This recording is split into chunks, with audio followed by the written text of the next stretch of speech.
Guys, আপনাদের জন্য ছোট্ট একটা বিনোদন দেব আজকে। আর নিজে কণ্ঠে একটা গান করব। জানি গানটা হয়তো আপনার পছন্দ হবে, কেননা গান সবারই বিনোদন। আসুন একটা গান শুনে যাই। আজকে নতুন করে বিনোদন আপনাদের জন্য উপহার দিলাম। ধন্যবাদ গাইস। তো শুরু হয়ে গেল আমার সেই গানটা।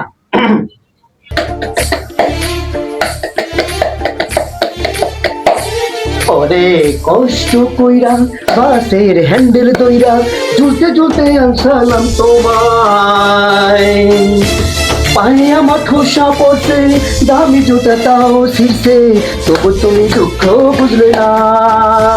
সাদিয়া সাদিয়া তুমি কোথায়? সাদিয়া সাদিয়া তুমি কোথায়? অনেক কষ্ট কইরা বাসের হ্যান্ডেল দইরা ঝুলতে ঝুলতে আনসালাম তোমায়। পায়ে আমার ঠোসা পড়ছে, দামি জোড়া তাও ছিঁড়ছে, তবু তুমি দুঃখ বুঝলে না। সাদিয়া সাদিয়া তুমি কোথায়? সাদিয়া সাদিয়া তুমি কোথায়?